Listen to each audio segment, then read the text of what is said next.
4 horas Central.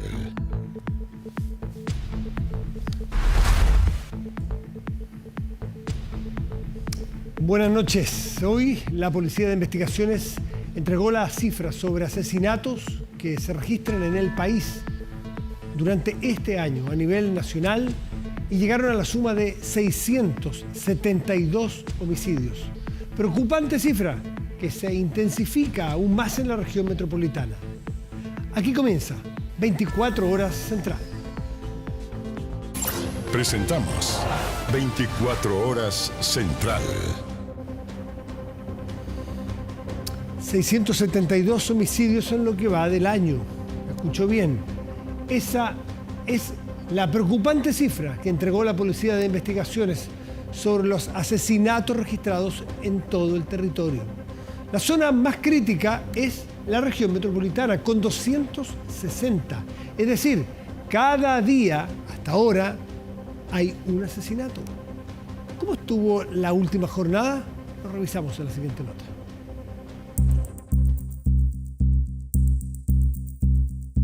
Siete heridos a bala y 2 asesinatos. Ese fue el registro de la última noche en la región metropolitana, al menos en los casos conocidos públicamente. 4 comunas agrupan los últimos ataques armados. Solo en Quilicura se encuentran 6 de los lesionados, entre ellos 2 adolescentes de 14 años. Este hecho habría ocurrido al interior de una plaza, ocasión en que llegan a lo menos otros 3 sujetos con quien comienzan a discutir y se provoca una balacera. El menor estaba compartiendo con su tío en el lugar. La otra persona que está lesionada entendemos que no tiene que ver con este hecho, sino que se encontraba parado fuera de su casa, una persona adulta mayor. En Macul, un adolescente de 16 años está con riesgo vital al recibir un certero impacto de bala en su cabeza cuando recién salía de su casa. En este vehículo fue llevado a un recinto médico por un desconocido, quien escapó inmediatamente. Otra balacera, pero en Lampa, esta vez con una víctima fatal. Disparos en su tórax y en la cabeza provocaron la muerte de un hombre de 29 años. Y el segundo homicidio se registró en Independencia, un presunto robo a un ciudadano colombiano a quien le arrebataron sus pertenencias. El delincuente disparó en su pecho. Casi toda una vida he vivido acá, yo de que soy niño vivo acá. Y ver los cambios que está actualmente, y antes este tipo de delincuencia no se veía en este sector para nada. En la mañana me voy temprano a trabajar y estoy expuesto igual que la persona que a lo mejor que está ahí, está fallecida. Según la Policía de Investigaciones, este año van 672 homicidios en todo el país. La región metropolitana es la más crítica con 260 casos. Septiembre sería uno de los meses más violentos de acuerdo a la PDI. Una cantidad importante de enfrentamientos entre pandillas, entre grupos criminales que están asentados en el territorio y está dado por muchos casos por lograr el dominio de un territorio en particular. No solamente en los casos que hemos visto en el sector sur de la capital, sino que en diferentes comunas de la región metropolitana y del país. Es decir, en la región metropolitana hay un asesinato al día. En el gobierno preocupa que el inicio de los enfrentamientos se generen por cualquier tipo de disputa o controversia, aunque sea mínima. Así lo expresó el delegado presidencial en Radio Cooperativa. Muchas veces tenemos balaceras e incidentes derivados incluso de disputas entre particulares por tonteras, pero que hace años atrás probablemente se resolvía a puñete y en el peor de los casos con arma blanca, hoy se resuelven con balas. Desde los municipios insisten en el trabajo complementario de las Fuerzas Armadas. Por eso yo he planteado también el tema del apoyo de las Fuerzas Armadas en un momento de crisis como es este, para poder implementar acciones concretas de apoyo principalmente al ámbito de investigación, que es con lo que cuentan hoy día las Fuerzas Armadas, que tienen implementos tecnológicos y personal para poder apoyar la labor tanto de las fiscalías como de las policías. Una idea que siempre se evalúa junto con otras alternativas que corren con más ventaja. En los 4 episodios violentos de la última noche no hay detenidos de momento. La demanda policial en septiembre está en su punto más crítico. Este sábado el Poder Judicial confirmó que fue allanado el despacho privado de la ministra Ángela Vivanco en la propia Corte Suprema, desde donde se incautaron equipos tecnológicos, dispositivos de almacenamiento de información y otras especies. Mediante un comunicado se confirmó el ingreso a la oficina de la suspendida ministra Vivanco en el máximo tribunal para retirar las especies de interés en la investigación que está siendo desarrollada por el Ministerio Público. La diligencia fue supervisada por el secretario de la Corte Suprema, Jorge Sáez, quien actuó como encargado del recinto y liderada por el fiscal Marco Muñoz, al cual, según el Poder Judicial, se le facilitó el trabajo que se llevó sin inconvenientes.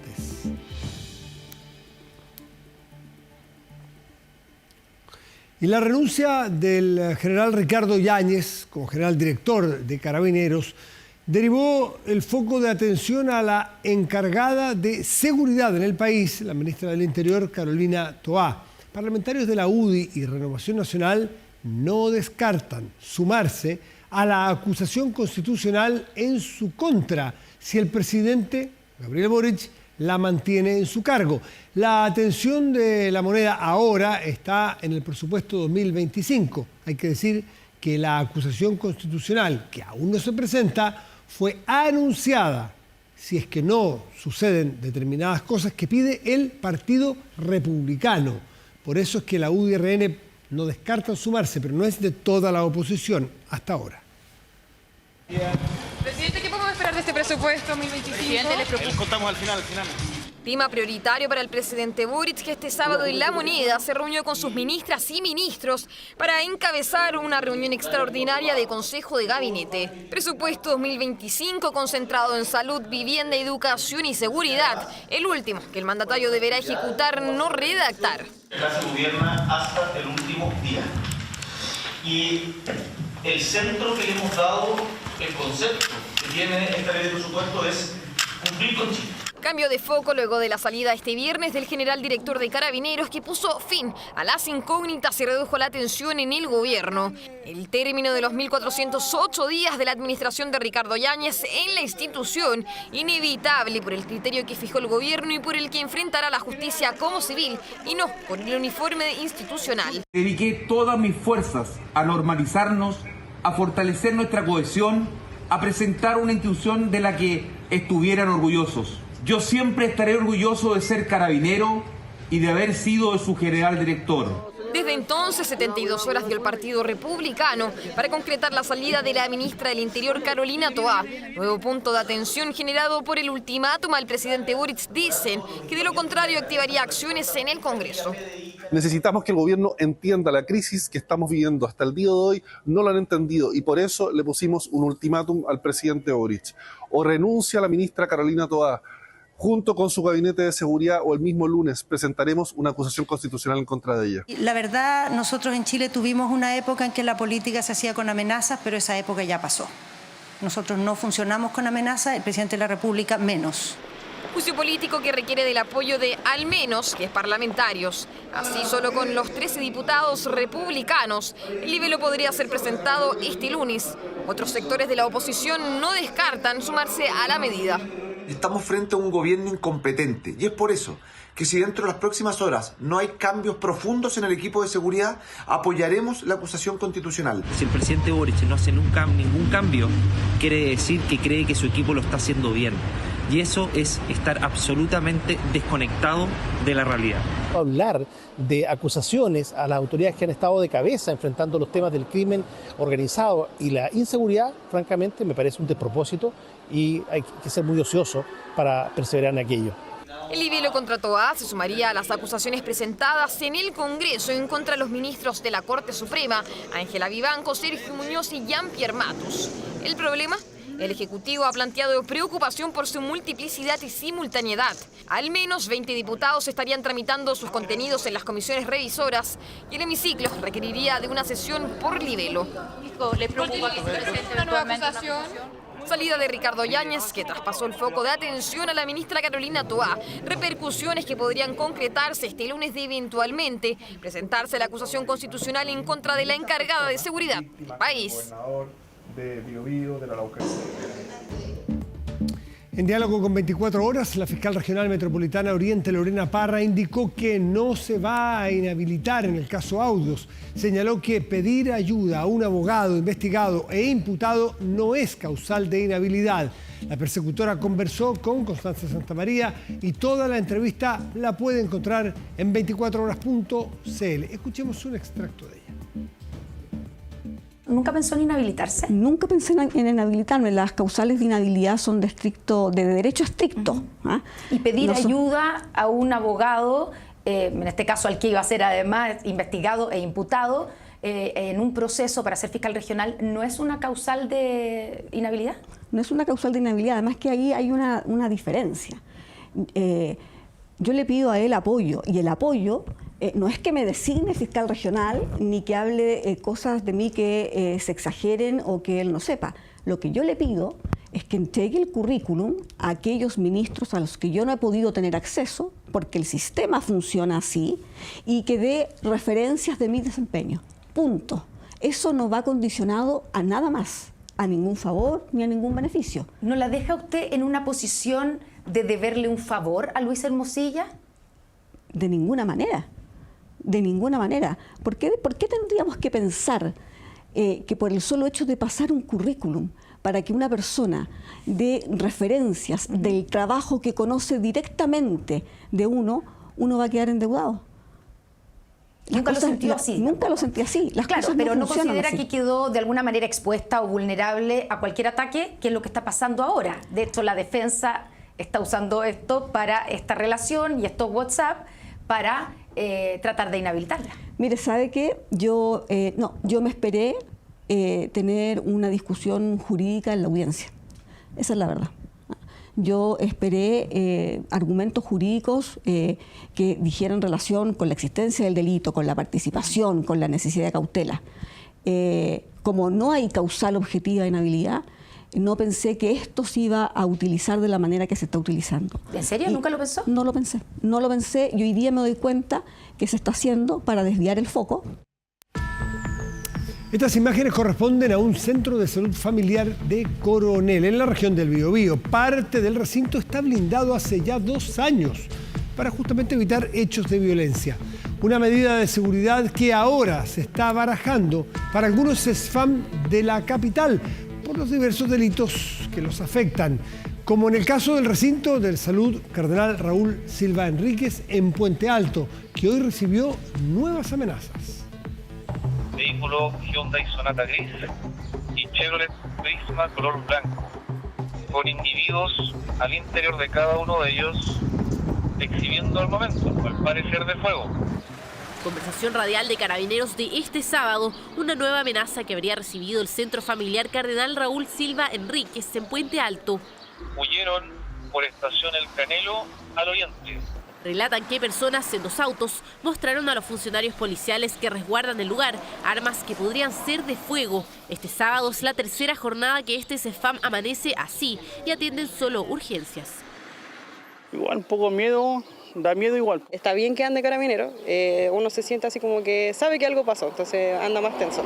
Está previsto que este resguardo dure otros 28 días. ¿Qué pasará después de eso? En ese CESFAM de Bajos de Mena hay que blindar los vidrios y las paredes, porque hay mucho impacto de balas locas. Pero para la presidenta del Colegio Médico, este no debiese ser el único centro de salud familiar que debiese ser blindado. Hay CESFAM que requieren protección 24 horas de un carabinero.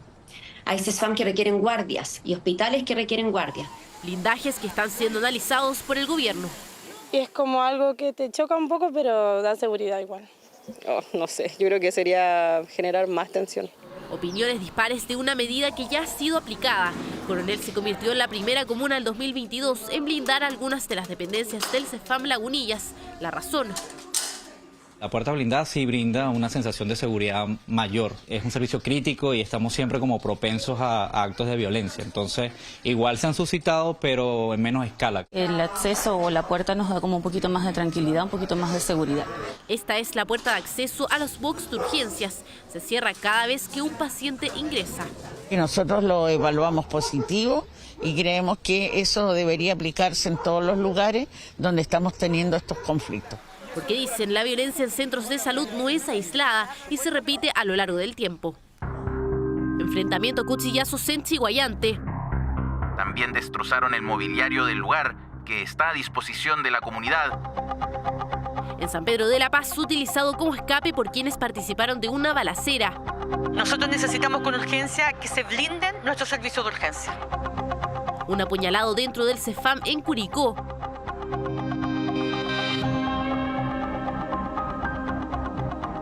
Más al norte, en La Serena, un hombre que intentó quemar este centro de salud familiar. Habría arrojado benzina al exterior del edificio para luego intentar incendiarlo. Uno de los últimos casos, el de este sujeto que tenía la intención de matar a otro que estaba siendo atendido en el CEFAM de la Granja Sur. Los niveles han sido tan agresivos que inclusive han buscado por redes sociales los nombres del personal para seguir con las amenazas por esas redes. No solo es la agresión, nos secuestran los vehículos, intentos de violación a los equipos que van a terreno, y en el norte la gente está trabajando con chaleco y casco antibalas. Actualmente hay una mesa de trabajo liderada por el Ministerio del Interior junto a la cartera de salud y otros actores, donde barajan las alternativas para que la violencia no paralice los centros de salud.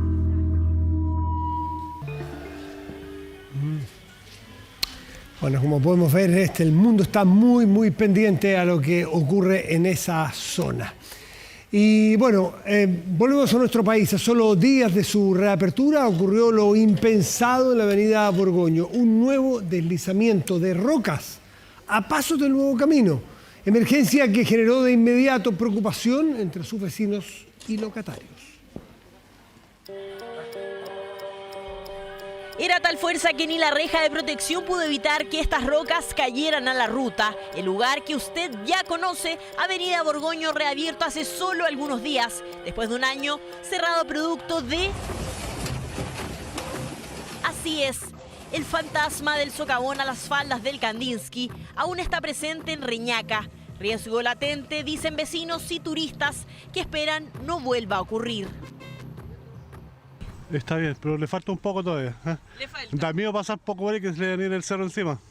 Termina de pasar un peligro y ahora tenemos este otro. Las municipalidades no aprovecharon la oportunidad de hacer las reparaciones en la carretera.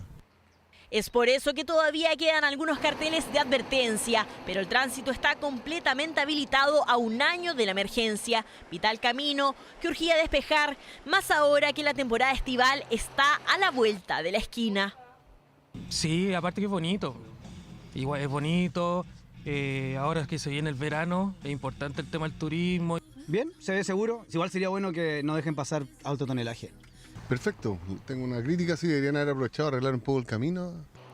Panorama auspicioso para el sector turístico, pero más aún para los dueños de restaurantes que en general perdieron casi el 50% de su clientela. Poco a poco, aseguran, el sector vuelve a la normalidad. Porque hay mucha gente que no, pero es que vamos con Conci, pero es que no sé llegar, entonces como que se quedaban siempre en Viña. Pero hoy día la gente que viene del interior, Limache, Olmué, Quillota, pueden venir hasta Viña del Mar por el borde costero, que está hermoso, y también lógicamente la gente que viene de Santiago. Una apertura esperada que trae consigo el restablecimiento de la locomoción colectiva. Se reponen dos servicios que son fundamentales, el servicio de la línea 601, que cubre desde Playa Ancha hasta la rotonda de Concón, y el servicio de la línea 302, que viene desde Peña Blanca, también llegando hacia la rotonda de Concón. Todo con miras al verano, momento en que no solo serán los turistas nacionales quienes visiten la zona, sino que también más de 200.000 extranjeros que se espera crucen la cordillera. Esfuerzos en medio de nuevos desprendimientos que mantienen en jaque a los vecinos del borde costero en Viña del Mar y Concón.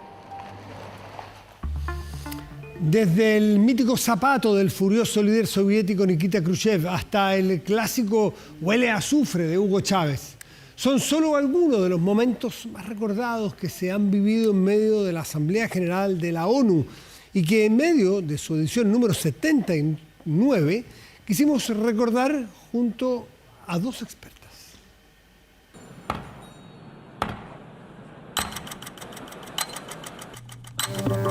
Que Dios bendiga a los argentinos y que las fuerzas del cielo nos acompañen. ¡Viva la libertad, carajo! Fue uno de los momentos más esperados. El mandatario argentino Javier Milei debutando en uno de los foros más importantes a nivel global, la Gran Asamblea General de la ONU. como el Lollapalooza de la relación internacional. Hoy el mundo libre ya no es libre. Lo que se hace es discutir acerca de temas internacionales que afectan a los estados, básicamente. Y también se cumplan o no se cumplan las promesas, se generan o no se generan enemistades. Enemistades y polémicas, pero también discursos que han causado más de alguna sonrisa o incluso que se han convertido en hitos históricos. ¿Ya se está preguntando de quiénes hablamos? Tome asiento y preste atención, porque esto estará interesante.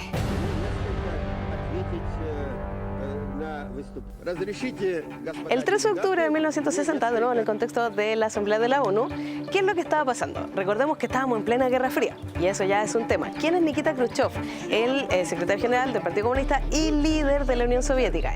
Estábamos ahí en una tensión bastante poderosa, bastante importante, y el delegado de Filipinas habla, porque todo tiene su turno, pero el punto central es que Nikita Khrushchev básicamente reacciona, hace un react, como dirían los jóvenes en el día de hoy, a este discurso y se saca un zapato. Hay dudas históricas, porque incluso hay gente que pregunta si había golpeado la mesa o no, y otros historiadores dicen que lo que hizo fue solamente sacarse el zapato y moverlo. Por eso pasa la historia, porque técnicamente todos sabemos que con un zapato no se discute. Por lo tanto, ahí se sale de sus cabales y plantea bastante enfáticamente su punto. Nuestra conducta en las Naciones Unidas. ¿Cuál era la alternativa del gobierno revolucionario? ¿Qué pasó con Fidel Castro? El 26 de septiembre también del 60, tuvo ruda esa asamblea, parece, ese año. Fidel Castro, representante de la Revolución Cubana, allegada al régimen soviético, es conocido y se sabe que es uno de los grandes oradores de la historia, no solo por el contenido, sino también por su resistencia atlética a dar largos discursos. Ya no es un gobierno de fuerza, de monopolios norteamericanos. Y él parte diciendo que ellos son buenos para hablar, pero que lo iba a hacer corto. No, la verdad que con 4 horas y 30 minutos casi no fue para nada corto y quedó en la historia como uno de los discursos más largos que ha habido en Naciones Unidas. Recordemos que ya estaba bastante en marcha el conflicto palestino-israelí. Llega entonces Yasser Arafat y era como un estado invitado. Entonces, ¿qué es lo que pasa? Él llega y con un poder didáctico que ya se lo quisieran los profesores, ¿no? O el mejor de los oradores. Hoy he venido portando una rama de olivo en una mano y el arma de un luchador por la libertad en la otra. Lo que hace decirle a los miembros que estaban ahí que no dejaran que se cayera la rama de olivo, entendiendo que si se caía la rama de olivo iba a haber una situación más bien violenta. Había ocurrido hace poco lo de las Olimpiadas de Múnich y era evidente que sí había disposición a usar las armas para validar la posición palestina. Entonces fue un llamado de atención, así como, pues, se supone que tenemos instancias. Entonces, por lo tanto, si quieren acabar con el terrorismo y queremos configurar bien la política entre los dos países, hagamos lo que tenemos que hacer. Que a la larga sí logra en parte el objetivo, porque se empiezan a dar las discusiones y el ingreso de Naciones Unidas como miembro observador, que todavía tiene esa calidad. Ayer estuvo el diablo aquí. Claramente ha sido el discurso más polémico. En este mismo lugar huele a azufre todavía. Un Chávez clásico. Porque cita que estuvo el presidente de Estados Unidos, su enemigo acérrimo, o por lo menos enemigo declarado. Y eso realmente generó una reacción entre que había risas, entre ciertas miradas de espanto, pero la verdad que el impacto mediático que causa hace que pase a la historia como uno de los discursos más recordados de los discursos ante Naciones Unidas. Former Libyan leader Muammar Gaddafi's 2009 appearance. Es básicamente un líder populista que después derivó en totalitario y era pero muy excéntrico. Entonces, Muammar Gaddafi, recordemos que el objetivo de la Asamblea es hablar temas de política internacional, pero él usó su tiempo para que gran parte de su discurso se quejara, más de 100 quejas de las pésimas condiciones en que los trataron. Y él había pedido un permiso para instalar una carpa. y la verdad que no le habían dado ese permiso hasta que se dice que en un terreno adyacente que había Naciones Unidas, Donald Trump le permite que se instale con su carpa en ese lugar. ¿Qué pasó? Si veníamos a hablar de política y tú terminaste hablando de lo mal que te alojaste. Eso es como lo que trasciende el discurso. Y así suman y siguen los discursos de algunos de los 193 estados que llegan hasta el podio de la ONU. Le presentamos un resumen fugaz, pero antes de terminar no podemos dejar de hacer una mención especial a Netanyahu, que con su dibujo de una bomba denunciando el programa nuclear de Irán hace una década causó tensión y pasó a la historia. Historia a la que, según muchos, Milei podría sumarse. Así es como pasamos de una organización que perseguía la paz a una organización que le impone una agenda ideológica a sus miembros. Cumple con los requisitos, juzgue usted.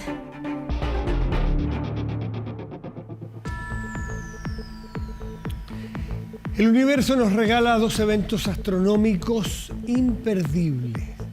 Los últimos de este tipo que veremos en al menos 40 años. El cometa del siglo y un eclipse solar anular. Una oportunidad única para ser testigos de estos fenómenos desde nuestro país. La ventana del mundo al universo.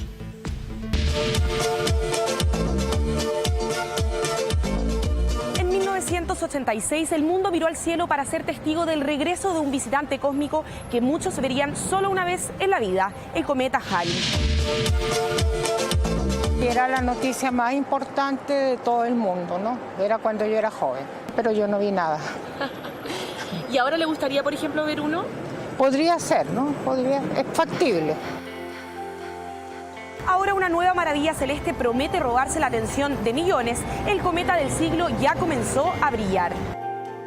El máximo acercamiento a la Tierra va a ser como 75 millones de kilómetros. Su tamaño es muy pequeño, mide aproximadamente unos 10 kilómetros de tamaño, pero su cola mide más de 1 millón de kilómetros, 3 veces más que la distancia de la Tierra a la Luna. No hay nada más previsto durante este siglo a esa magnitud, y también porque en 80.000 años más va a volver en el caso que logre sobrevivir a la trayectoria alrededor del Sol. Compuesto de hielo, polvo y pequeñas rocas, este cometa tan brillante como enigmático ya se puede observar en todo el mundo a simple vista. Hasta una cámara de celular podría captar su belleza. Sus luces al pasar, el reflejo que va dejando. Es que es como lo inusual, yo creo, de que no pasa casi nunca, entonces tampoco es siempre visible. Hoy podemos verlo solamente desde lugares altos porque está relativamente cerca del horizonte a la hora del amanecer. Después, si el cometa en su acercamiento hacia el Sol sobrevive y sale todo bien, deberíamos poder empezar a verlo a partir del 10 o el 11 de octubre, de ahí en adelante, después del atardecer. El 2 de julio de 2019, el día se convirtió en noche mientras el Sol desaparecía por completo detrás de la Luna en un eclipse solar total que cautivó a millones. Este 2 de octubre esperamos otro espectáculo celestial, cerrando así el ciclo de eventos astronómicos del año. Son esos eventos que no hay que perderse. A mí me gusta la foto, entonces igual aprovecho harto esos temas. Siento que es ese momento como para reflexionar un poco de la importancia que es tener luz el día a día. Históricamente, el hecho de que el Sol se oscurezca ya era un signo de mal augurio, obviamente, porque altera todo. La temperatura baja, los pájaros también se desorientan, los animales tienden a dormir porque está oscuro. Ahora sabemos que es algo que ocurre habitualmente. Y no es para menos, este será uno de los últimos eventos astronómicos proyectados en los próximos 40 años. Rapa Nui y la región de Aysén serán los lugares privilegiados para ver este anillo de fuego en su máximo esplendor. La Luna se va a topar con el Sol o va a pasar por el frente del Sol en el momento en que está más lejos de la Tierra. Va a ser ligeramente más pequeña y no va a ser capaz de cubrir por completo al Sol. Y eso va a dejar una especie de anillo en torno al Sol, y por ello el nombre de eclipse anular o con un anillo de fuego. No va a ser una oscuridad total. Dos fenómenos cósmicos que nos recuerdan que solo somos espectadores de la grandeza del universo, y en este rincón del mundo, Chile, donde los cielos se despejan y los telescopios apuntan al infinito, somos testigos privilegiados de un paraíso astronómico. Del caso Madeleine McCann, porque una confesión desde la cárcel podría cambiar el rumbo de uno de los casos más enigmáticos y mediáticos de las últimas décadas. Después de 17 años de misterio, un compañero de celda del principal sospechoso asegura que le habría confesado que secuestró a una niña. No parent's going to give up on their child unless they know for certain their child's dead, and we just don't have any evidence. Es la incertidumbre con la que han vivido desde entonces los padres de Madeleine McCann. Han pasado 17 años desde la noche en que su hija, que estaba a punto de cumplir 4 años, desapareció sin dejar rastro desde un tranquilo complejo turístico de Praia da Luz, en el sur de Portugal. ¿Qué pasó esa noche del 3 de mayo? ¿Quién está detrás de su desaparición? Demasiados silencios. 17 años de preguntas sin muchas respuestas, un caso marcado por errores en la investigación y una cobertura mediática pocas veces vista. Las primeras horas esenciales para encontrar a Maddie se desperdiciaron en confusas pistas, mientras el mundo observaba cada paso en un escenario de absoluta incertidumbre. Repentinamente, la imagen de Madeleine se instaló hace 4 meses, en calles, portadas de diarios, pantallas de televisión. TVN fue el primer medio latinoamericano en tener una entrevista con los padres de Madeleine a 4 meses de la hasta ahora inexplicable desaparición. Certainly feels like there's a big void in our life without her. As most parents would say, the parents' worst nightmare.